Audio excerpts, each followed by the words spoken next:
Saudar a todos com a paz de Deus nesta manhã e vamos então avançar nesta quarta sessão de reflexões sobre o prólogo joanino.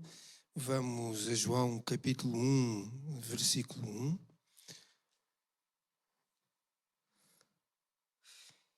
E relembramos aos irmãos a reflexão da sessão anterior que têm no slide. Relembramos então, estivemos na primeira parte, portanto a parte A do primeiro versículo de João. Temos aqui a tradução em grego e depois no princípio era o verbo. A tradução aqui em grego não é um exercício de sobranceria, mas é apenas para os irmãos terem presente a palavra grega logos, que fundamenta toda a nossa reflexão e que nas nossas traduções aparece como verbo. Sabemos que este logos se refere à segunda pessoa da Trindade, ou seja, à pessoa de Cristo. Entretanto, se não se importam de pôr novamente no slide.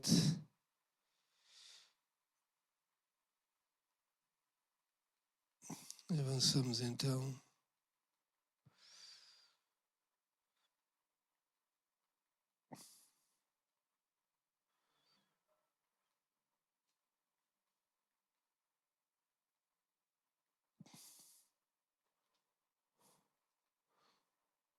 Avançamos então, irmãos, para aquilo que nos interessa hoje.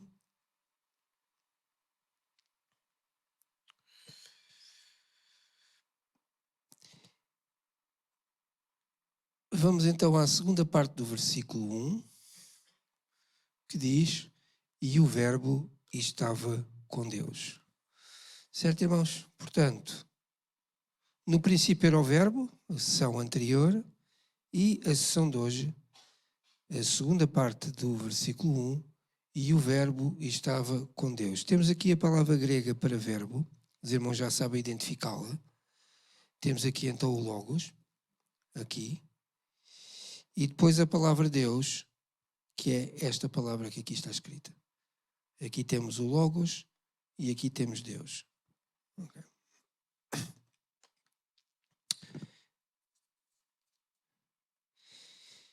Meus irmãos, então se a primeira parte do versículo nos remetia para a eternidade anterior à encarnação, no princípio, e vimos como esta expressão no princípio era idêntica na forma a Gênesis capítulo 1, versículo 1, no princípio criou Deus, idêntica na forma, mas muitíssimo diferente na substância. Enquanto a expressão no princípio de Gênesis 1:1 nos remete para o início do tempo, tal e qual nós o conhecemos, para a nossa experiência temporal de um início, de um presente, de um passado e de um futuro, a expressão joanina, no princípio, remete-nos para a eternidade divina, anterior à encarnação, sendo que, contrariamente a Gênesis, esta eternidade de João não tem princípio, nem terá fim. Esta segunda parte, e o verbo estava com Deus, fala-nos então do relacionamento do Logos com Deus Pai. E o verbo, o Logos, estava com Deus. O relacionamento entre a segunda e a primeira pessoa da Trindade. O relacionamento entre o Logos, Jesus Cristo, e Deus Pai. Relembramos sempre, irmãos, porque isto é sempre muito importante, que esta noção de linguagem, este conceito linguístico que nós temos da primeira, segunda e terceira pessoa da Trindade, não são numa visão hierárquica, primeira, segunda e terceira, mas sim numa visão horizontal, primeira, segunda e terceira, porque são iguais em natureza, consubstância, etc, etc. Irmãos, a primeira passagem que eu hoje gostaria de ler para introduzir este relacionamento do Logos com Deus Pai, a partir de e o Logos estava com Deus, é João capítulo 6 e versículo 38. A primeira leitura de enquadramento, João 6, 38. Então diz, irmãos, 6, 38. palavras do próprio Jesus, que diz: porque eu desci do céu. Eu desci do céu, não para fazer a minha vontade, mas a vontade daquele que me enviou. Irmãos, vemos aqui nesta declaração registada por João, neste versículo 38 do capítulo 6, naturalmente, o lugar onde o Logos, onde o Verbo, o lugar onde o Verbo mantinha a sua eterna comunhão com Deus Pai. O lugar onde o Verbo mantinha a sua eterna comunhão com Deus Pai. E que lugar é esse? É o lugar que a Bíblia designa por céu. Relemos novamente, irmãos. Porque eu desci do céu. E que lugar é este? Eu vou-me socorrer mais uma vez do artigo que me tem servido de base a esta reflexão para ler uma passagem muitíssimo interessante para que os irmãos tenham esta noção mais sistemática. Não é? Que lugar é este quando o Senhor diz: eu desci do céu? Então, irmãos, é a nossa pátria celestial, mas também é o local que se abriu por altura do batismo de Jesus. O lugar que se abriu por altura do batismo de Jesus. É também o lugar de onde desceu a seu tempo o Espírito Santo. É a habitação dos anjos. É a habitação dos anjos. É o local onde o apóstolo Paulo foi arrebatado. Se os irmãos quiserem ler esta passagem, é muito interessante. 2 Coríntios, capítulo 12 e versículo 2.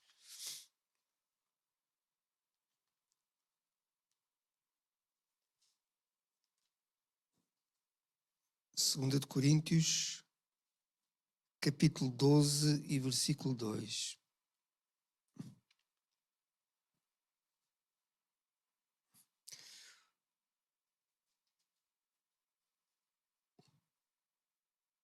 Conheço um homem em Cristo, dizia Paulo, estando a falar de si mesmo.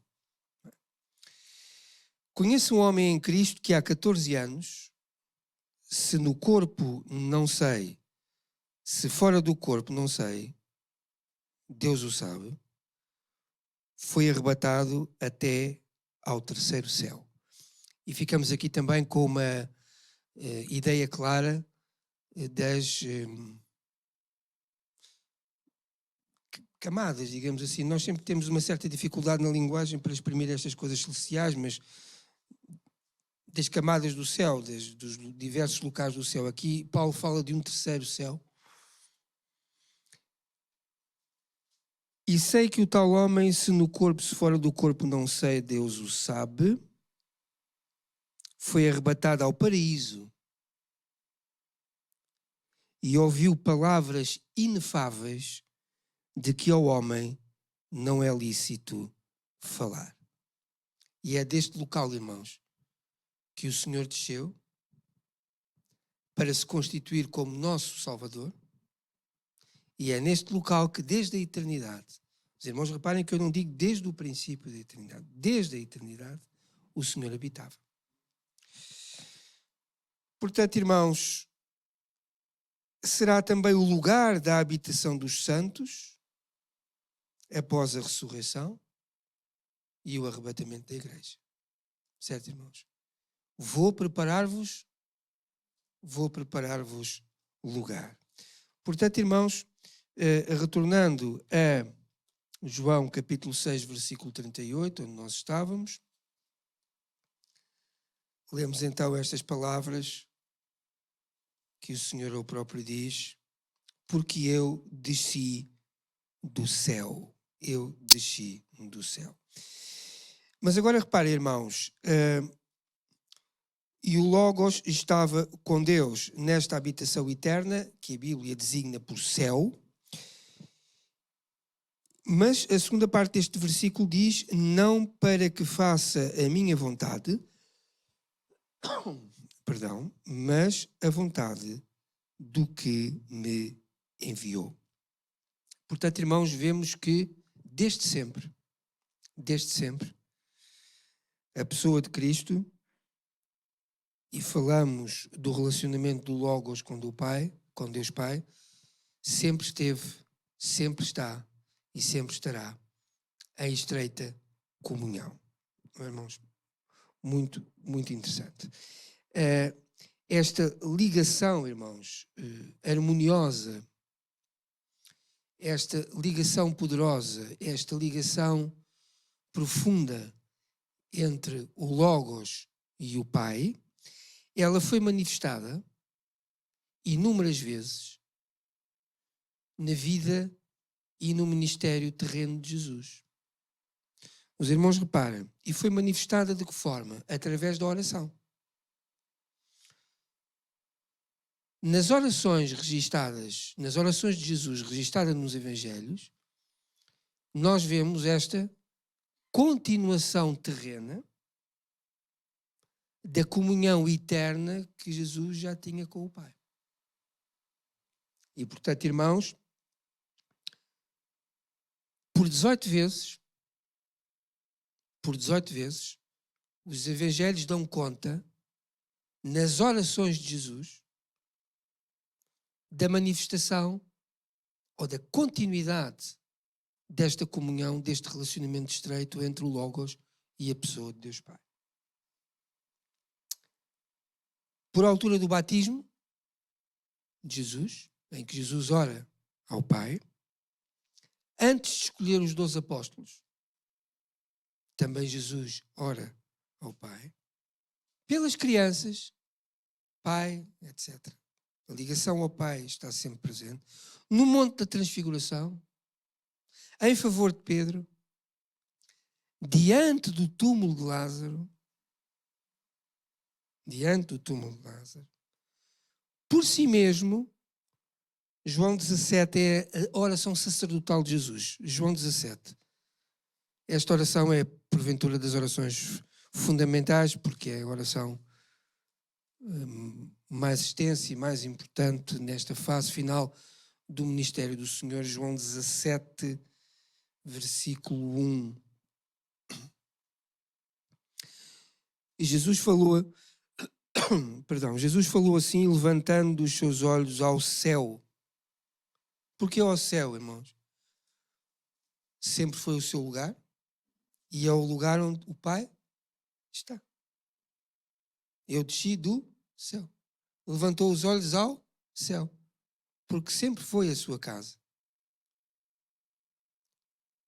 E é a casa onde o Pai estava. Levantou os olhos ao céu e disse: Pai, cá está. Pai.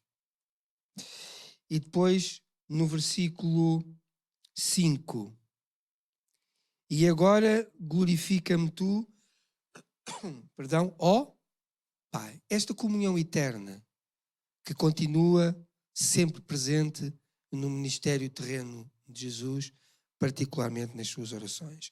Também pelos seus discípulos e por todos os crentes. João 17, a mesma oração, mas agora no versículo 11. E eu já não estou mais no mundo, mas eles estão no mundo, e eu vou para ti. Pai Santo, lá está de novo Jesus a dirigir-se ao Pai. Versículo 20. E não rogo somente por estes, mas também por aqueles que pela sua palavra hão de crer em mim, para que todos sejam um, como tu, ó Pai, o és em mim e eu em ti. Como o Senhor disse anteriormente, ainda no livro de João, eu e o Pai somos um. E esta é a expressão mais sublime e a expressão definitiva do relacionamento do Logos com o Pai. Eu e o Pai somos um. Também o Senhor orou ao Pai quando enviou a missão dos 70 discípulos. Também o Senhor orou ao Pai no jardim do Getsemane. Pai, se for possível, passa de mim este cálice. Contudo, não se cumpra a tua, mas a minha vontade. E o Senhor diz isto a miúde ao longo dos diversos evangelhos, e em João também particularmente, de que ele veio não para fazer a sua vontade, mas a vontade do Pai.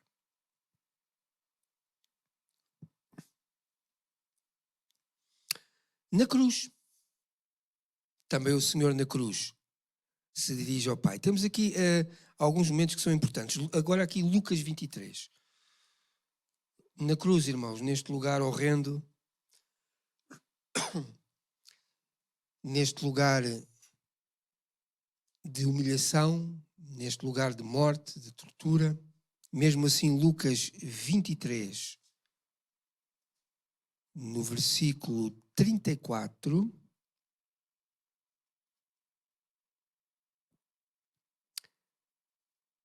pendurado na cruz, dizia Jesus: Pai, perdoa-lhes. Sempre na direção do Pai.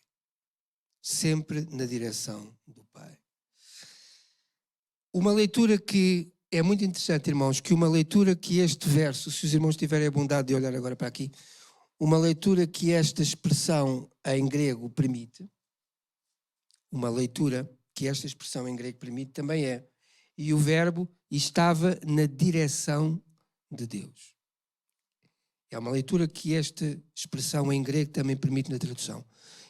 O verbo estava com Deus e o verbo estava na direção de Deus, exprimindo mais uma vez este desejo de comunhão eterna com o Pai.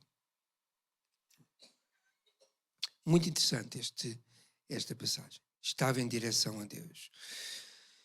E, portanto, irmãos, lemos o versículo... Recordem-me os irmãos, perdão.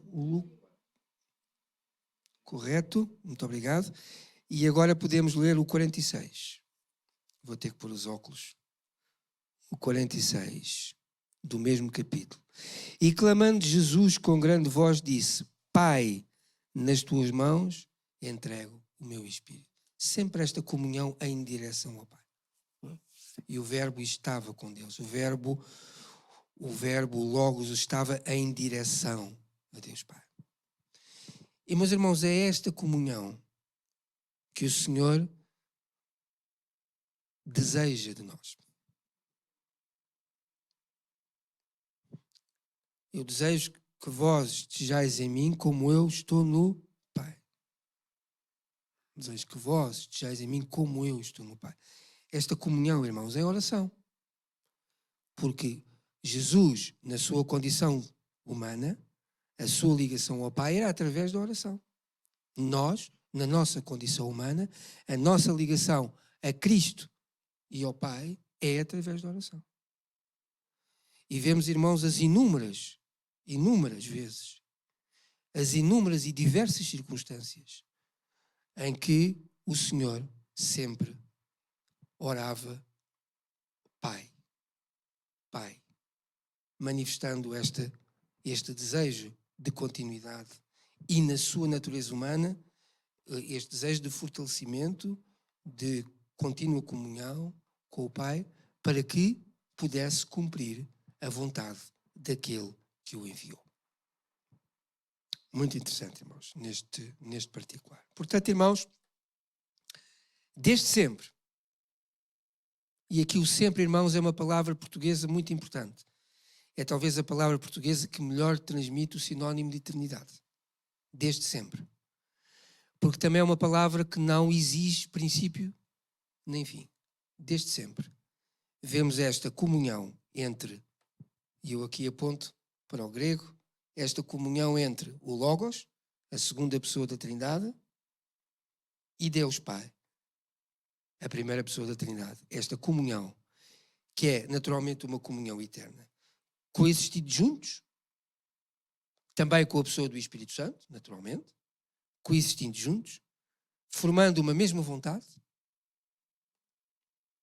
o mesmo alvo, o mesmo propósito.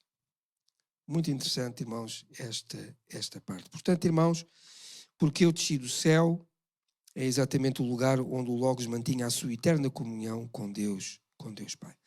Contudo, irmãos, apesar de Cristo manifestar de uma forma clara que o seu ministério terreno era o cumprimento da vontade de Deus Pai, a identidade do Logos, portanto a sua identidade pessoal, ela é distinta de Deus Pai. Não é?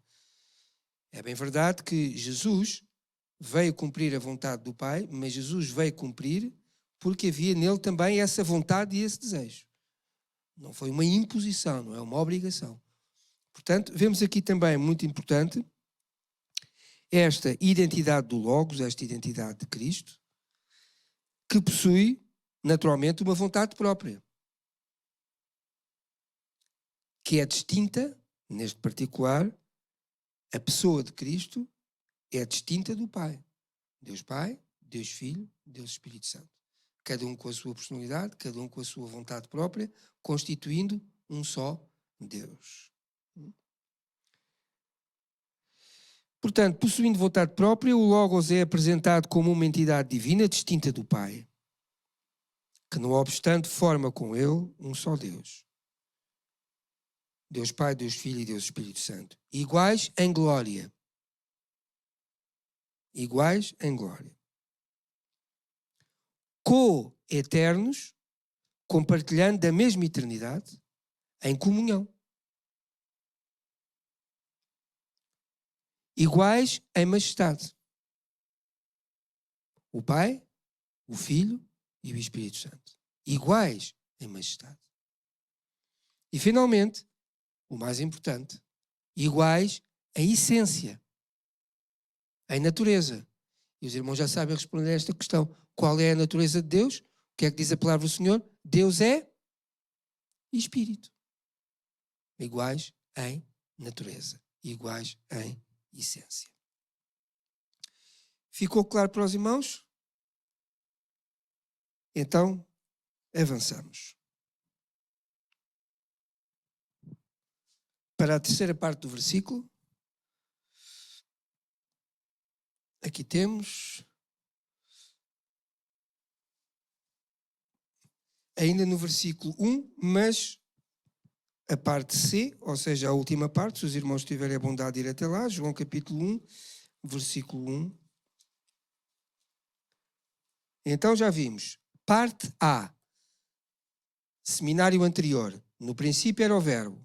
Parte B, princípio deste seminário, e o verbo estava com Deus. E o que é que tivemos aqui a ver? A relação, a comunhão entre o Logos e Deus Pai, o relacionamento entre ambos. E agora, finalmente, parte C do versículo, e o verbo era Deus. Ok? Aqui temos, irmãos, a palavra Logos, na tradução grega, aqui, e a palavra Deus, aqui. E o verbo era Deus. Reparem aqui o tempo verbal. Era é o pretérito imperfeito do verbo ser. E como os irmãos sabem, o imperfeito verbal em português transmite a ideia de uma continuidade no passado. Uma coisa é dizer eu li, pretérito perfeito, li, acabou. É uma ação acabada. Outra coisa é dizer eu lia, é uma ação continuada no passado. Então, uma coisa é dizer eu fui, terminou, acabou. Outra coisa, eu era, continuada no passado. E, portanto, a utilização dos verbos e dos tempos verbais não é inócua, não é ingênua. Não é? É propositada. E o verbo era Deus. E aqui, este imperfeito, na língua portuguesa, este imperfeito dá-nos a ideia de que é desde sempre. É desde sempre. E, portanto, irmãos, aqui, e o verbo era Deus, leva-nos a esta dimensão da relação do Logos com a divindade. O Logos, o verbo, Cristo, a Bíblia afirma-nos nesta passagem introdutória do prólogo joanino e diz-nos claramente, o Logos era Deus. Cristo é Deus. O Espírito Santo é Deus. Certo, irmãos? Isto é muito importante para a teologia cristã. E é tão importante, irmãos, que logo um dos primeiros conflitos sérios, nos primeiros séculos do cristianismo, foi exatamente sobre as questões da divindade e da humanidade de Cristo. Os movimentos gnosticistas e por aí fora, que causaram sérios problemas doutrinários, divisões profundas no cristianismo dos primeiros séculos e que ainda hoje perduram em alguns movimentos contemporâneos, algumas dessas ideias antigas. E, portanto, irmãos, é por isto que nós estamos aqui nestes 3 primeiros versículos do prólogo joanino, porque eles são fundamentais para perceber a pessoa de Cristo. Sobretudo à luz do Evangelho joanino, que nos diz de forma muito clara que o Logos tem a sua essência divina, eterna. Quando se fez carne, passou a ter também a sua natureza humana. Correto? E, portanto, nós temos esta noção claríssima e bíblica de Cristo perfeitamente Deus e perfeitamente homem. E uma coisa não exclui outra. Ou seja, por ser perfeitamente Deus, não exclui a sua natureza divina. Ele, sendo ou tendo sido perfeitamente homem, continuou a ser, sempre foi perfeitamente Deus. Nenhuma das naturezas exclui a outra. Elas coexistem perfeitamente em Cristo, para que ele possa ser perfeitamente o mediador entre Deus e os homens, como nós vimos na sessão passada. Cristo só pode ser perfeito mediador entre Deus e os homens se estivesse perfeitamente encarnado e se fosse perfeitamente Deus, porque senão não o podia fazer. E, portanto, uma natureza não exclui a outra. Elas coexistem em si. Portanto, irmãos, e o Logos era Deus. Era a ideia da absoluta existência. Absoluta existência. Sempre existiu. E aqui, como eu disse aos irmãos na sessão anterior, entra a dimensão da fé. Há mistérios que ainda não nos estão completamente revelados e que nós só os conheceremos quando estivermos na presença do Senhor. Por isso é que a Bíblia diz a páginas tantas. E o veremos tal como Ele é. Agora, irmãos, com estes 2 olhos nós não temos a capacidade de o fazer, não é? Mas vê-lo-emos tal e qual como Ele é. Ora, irmãos, deixem-me só dar um exemplo muito terreno e muito até, direi eu, quase até ridículo, das limitações dos nossos olhos. Os nossos olhos têm quer em relação à luz, quer em relação ao mundo, têm uma capacidade de observação muito limitada, não é? Por exemplo, nós não conseguimos ver, com estes olhos que nós temos, um infinitamente pequeno. Os irmãos conseguem ver um infinitamente pequeno. Tudo aquilo que seja um bocadinho mais pequeno que um piolho, pronto, já não há. É como se não houvesse. Mas, irmãos, o mundo infinitamente pequeno é absolutamente diverso, extraordinário e múltiplo. Não é? E não estamos só a falar de vírus e de bactérias e destas coisas todas que nos apoquentam e que nós não vemos. Não podemos andar aí a matar vírus com mata-moscas. Não é? Nem bactérias com mata-moscas. Portanto, mesmo falando de coisas naturais, já nem sequer falando das espirituais, mesmo falando de coisas naturais, a nossa capacidade de visão é extraordinariamente limitada. Portanto, nós não temos capacidade de ver naturalmente um infinitamente pequeno. E também não temos capacidade de ver um infinitamente grande. Não é? Nós vemos a Lua, vemos o Sol com cuidado e com óculos escuros muito, muito opacos, não é? E depois acabou-se, irmãos. Quer dizer, vemos as estrelinhas, aqueles pontos de luz lá, mas nem o infinitamente grande. Nós temos uma capacidade de visão muito estreita, muito, muito estreita.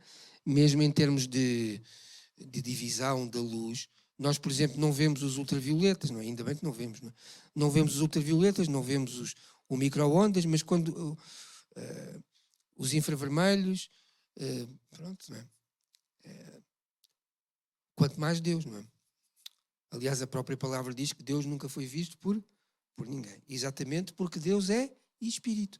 E não está na natureza do nosso olhar ter essa capacidade. Mas um dia, quando o nosso corpo for glorificado e quando estivermos no céu, na presença de Deus, aí vê-lo-emos tal e qual como ele é. Certo, irmãos? É isso. Portanto, irmãos, o Logos, a segunda pessoa da Trindade de Cristo, ele é o próprio Deus, igual ao Pai, quanto à substância divina, ou seja, Espírito, e possuindo todos os atributos que Deus Pai possui. Omnipresença, omnisciência, omnipotência, por aí fora. E, meus irmãos, esta é uma das verdades fundamentais que o Evangelho de João procura transmitir. De que Jesus é Deus. E foi por causa desta verdade que tantas vezes João registrou nas palavras de Jesus, nos seus diálogos. Volto a dizer, irmãos, o Evangelho de João, uma das características fundamentais da sua diferença com os sinópticos é que é, sobretudo, o Evangelho de diálogos, não de narrativas, mas de diálogos. E tantas vezes que nos diálogos com os judeus, os fariseus, as autoridades romanas, a mulher samaritana, o que seja, os seus amigos, os seus discípulos, tantas vezes o Senhor diz, eu sou. E tantas vezes ele transmite uma visão mais clara ou mais velada, no Evangelho de João, tendencialmente mais clara, da sua divindade. Quando ele diz eu e o Pai somos um, ele está a afirmar claramente a sua divindade. E sempre que Jesus diz isto, o que é que acontece, irmãos? Sobretudo com os judeus e com os fariseus, pegam em pedras e querem apedrejá-lo. Porque não suportam a ideia de que aquele homem que está à sua frente se possa arrogar, na perspectiva deles, em blasfémia, assumindo a sua divindade. Certo, irmãos? E, portanto, a sua existência divina, que é uma existência contínua e intemporal, não se esgota na encarnação do Logos. E aqui, irmãos, é fundamental. Não se esgota na encarnação do Logos. Os irmãos retirem este pensamento da vossa cabeça. Quando Jesus nasceu de Maria, deixou de ser Deus. Nada disso, irmãos. Quando Jesus nasceu de Maria, ele continuou a ser Deus encarnado. E este é o mistério da encarnação. Assim dito, irmãos, não se explica. Explica-se mais ou menos. Mas devemos acreditar nele profundamente, porque vemos o seu efeito na história da humanidade e na nossa vida. E, portanto, não se esgota na encarnação do Logos. O Logos nunca deixou de ser Deus. Mesmo quando estava em gestação no ventre de Maria, nunca deixou de ser Deus. É muito curioso que, por exemplo, os japoneses, nós no Ocidente contamos a idade, começamos a contar os nossos anos a partir do primeiro berro. Nascemos, aparecemos no mundo e pronto. Daqui 7 de março, não interessa. No próximo 7 de março faz um ano. É muito interessante que os japoneses não contam a idade das crianças assim. Os japoneses contam a idade da criança a partir do momento em que estão geradas no ventre da mãe. Porque os 9 meses que nós passamos no interior do ventre da nossa mãe, então não somos pessoas, não estamos vivos? Então só somos gente quando começamos a berrar cá fora? E, portanto, a partir do momento em que o Logos é gerado por ação do Espírito Santo no ventre de Maria, ele, nesse exato momento, é perfeitamente Deus e já é perfeitamente homem. Porque nós já começamos a ser na nossa gestação.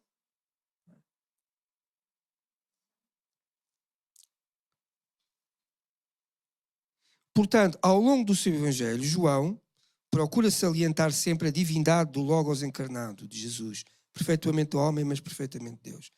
Na declaração eu sou, mas também, irmãos, João capítulo 1, versículo 49. Os irmãos vejam lá. João capítulo 1, versículo... Podemos ler a partir do 46 para contextualizar. Muito interessante. Para os irmãos verem aqui que Jesus sempre foi Deus.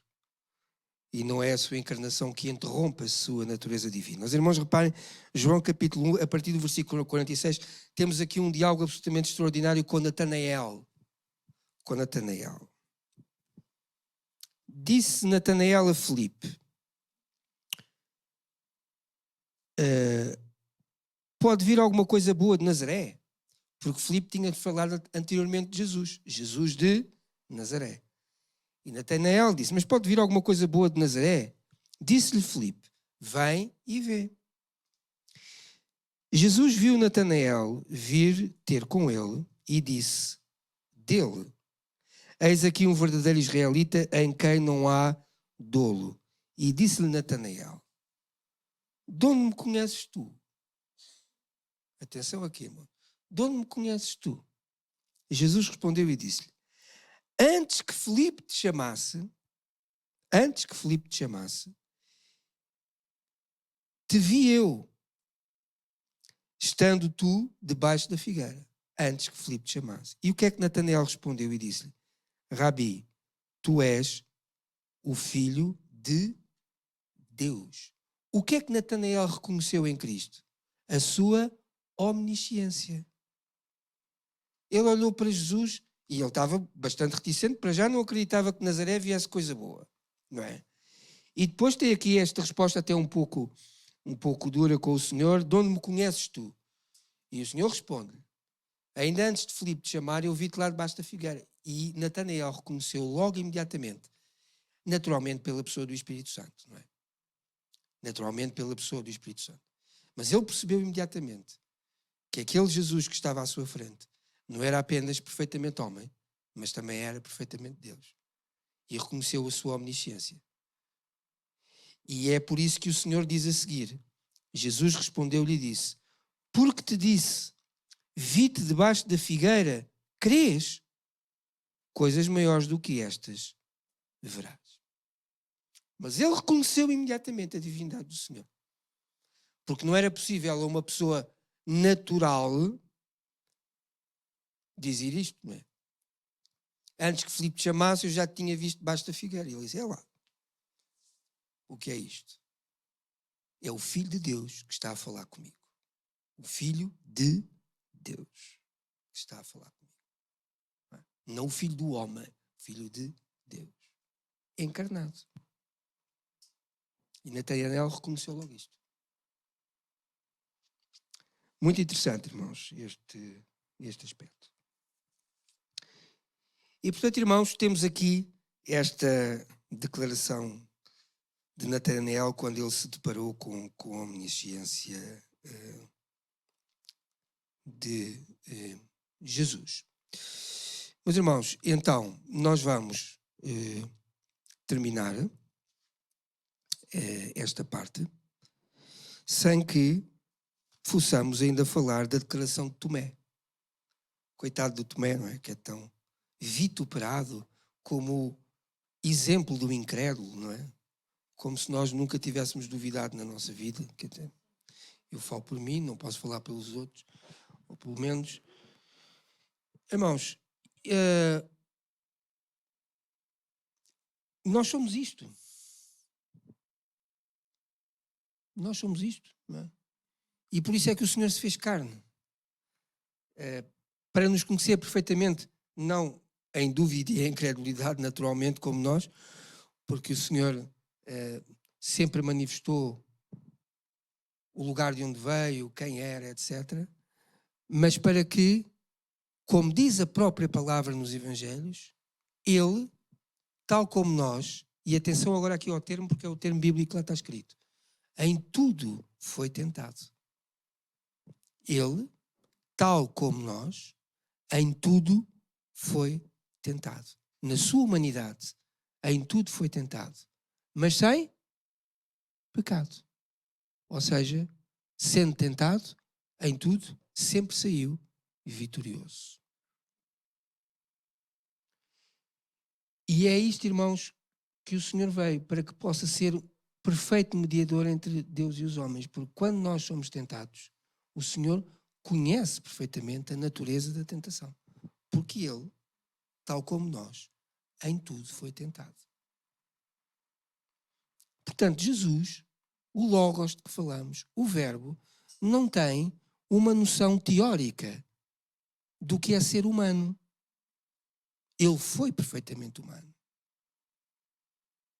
Ele chorou, sentiu fome, sentiu sede, experimentou todos os sentimentos que nós, na nossa humanidade, experimentamos, inclusive é o sentimento da tentação. O sentimento do limite das coisas. Pai, passa de mim este cálice. Contudo, faça-se a tua vontade e não a minha. Os irmãos acham que, humanamente, a experiência da cruz era desejável para o Senhor? Obviamente que não era. Por isso é que Paulo mais tarde vem a escrever que Deus não nos deixará tentar acima daquilo que nós possamos suportar, porque o Senhor conhece os limites da nossa humanidade. Porquê? Porque Ele foi perfeitamente humano, como nós. Irmãos, e quando nós conhecemos a Cristo assim, que reserva é que nós temos que ter, irmãos, no nosso coração para lhe apresentar a nossa vida? Eu vou orar ao Senhor aqui neste item 1, 2 e 3. O quarto é assim um bocadinho manhoso.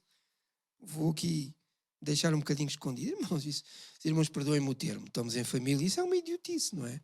Para já porque o Senhor conhece tudo o que vai no nosso coração, não é? Ele conhece os nossos pensamentos, Ele conhece todas as coisas. Mas não é intrometor, nem é invasor. Não conhece para ir contar aos outros, não é? E, portanto, vou orar sobre o problema 1, 2 e 3. Deixe lá o 4, que é assim um bocadinho manhoso, logo se vê. Irmãos, meta lá o 4 no princípio. O mais manhoso. E depois ore pelos outros. Irmãos, porque o Senhor conhece perfeitamente os nossos limites. Ele próprio conheceu os seus limites. Na sua humanidade. A diferença connosco é que o Senhor nunca pecou, nunca desobedeceu.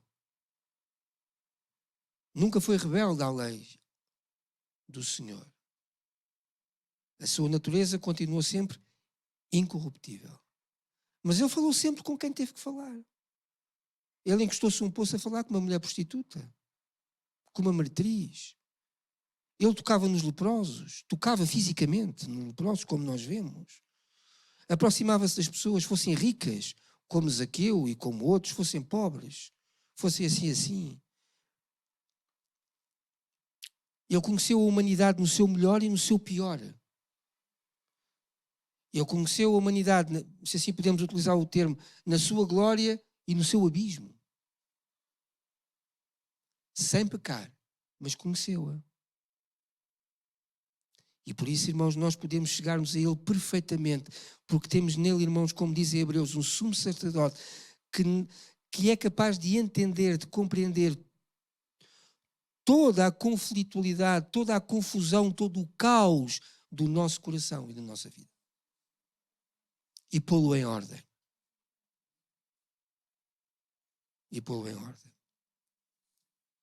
Então, irmãos, vamos terminar, porque estamos próximos do fim, basicamente. João capítulo 20, versículo 28. Vamos lá então terminar com a parte de Tomé. Irmãos, este Logos, irmãos, que deixou o céu, este lugar, irmãos, onde Paulo ouviu palavras inefáveis que não são lícitas aos homens de ouvir e sobretudo de as contar. Este lugar eterno, este lugar extraordinário, este paraíso. O Senhor deixou tudo isto, irmãos, por amor de nós. Ora, irmãos, façamos um parênteses. A palavra diz, ainda antes da fundação do mundo, irmãos, já o Cordeiro estava morto. Ainda o mundo não existia, irmãos, já o Cordeiro estava morto. É um amor, irmãos, desde a eternidade.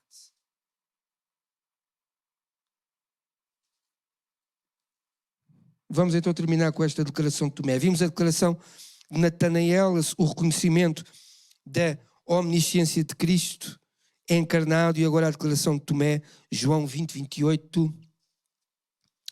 Leremos sempre um bocadinho antes, porque a partir do versículo 26 e vamos terminar. João 20, 26. Jesus já ressuscitado, não é? Esta é uma segunda aparição do Senhor, irmãos. Os irmãos, fiquem só um bocadinho atentos. Na primeira aparição do Senhor aos discípulos, Tomé não estava com eles. mas só nesta segunda. Por isso é que Tomé teve aquela reticência e aquela incredulidade. Ele não estava com os discípulos por ocasião da primeira aparição do Senhor, só nesta segunda. Então diz assim, a partir do versículo 26. Podemos ver o 24, pronto. Ora, Tomé, um dos 12, chamado Dídimo, não estava com eles quando veio Jesus. Disseram-lhe, depois, os outros discípulos, vimos o Senhor. Ele, então, que é isso? Vimos o Senhor. Então, mas o Senhor morreu. Vimos o Senhor. E isto é humano ou não é, irmãos? Qual é que é o grau de censura que nós podemos colocar sobre isto? A única pessoa que poderia censurar isto era o próprio Jesus. Mas ele disse-lhes, se eu não vir o sinal dos cravos em suas mãos, humanidade, corpo crucificado, corpo crucificado, e não meter o dedo no lugar dos cravos, corpo crucificado, e não meter a minha mão no seu lado, de maneira nenhuma eu crerei. E 8 dias depois estavam outra vez os seus discípulos dentro, cá está a segunda aparição do Senhor, e com eles Tomé. Chegou Jesus, estando as portas fechadas, e apresentou-se no meio e disse, porquê é que o Senhor se apresentou estando as portas fechadas? Não se esqueçam que Jesus, neste momento, já tinha um corpo igual ao nosso, mas glorificado. O que é que significa um corpo glorificado? Não está sujeito ao tempo, é um corpo eterno. Já não há, a morte não terá domínio sobre esse corpo. E não está sujeito ao espaço. Mas continua a ser um corpo. O corpo glorificado com que nós vamos habitar o céu é este corpo que nós temos, irmãos. Aqui igual. Só que é glorificado. Ok? E portanto, porque senão o Senhor não seria reconhecível por eles, não é? Então, e apresentou-se no meio e disse, paz seja convosco. Depois disse a Tomé, põe aqui o teu dedo e vê as minhas mãos e chega à tua mãe, peço desculpa, e chega à tua mão e mete-a no meu lado. E não sejas incrédulo, mas crente. Onde é que Tomé tocou, irmãos? No corpo de Jesus. Corpo glorificado. Corpo glorificado continua a ter carne e ossos, como nós temos. É igual, irmãos, só que está glorificado. A morte não tem mais poder sobre ele, é eterna, etc, etc. E depois o que é que Tomé diz? Vamos então rematar porque é isto que interessa. Ou seja, o reconhecimento de Tomé da divindade do Senhor. Da divindade do Senhor encarnado. O que é que Tomé diz? Tomé respondeu e disse-lhe, Senhor meu, e depois diz o quê? Deus meu. O reconhecimento da divindade do Senhor na sua encarnação. Meus irmãos, terminamos. Continuamos na próxima semana a penúltima sessão desta série de 6. Que o Senhor ricamente vos possa abençoar.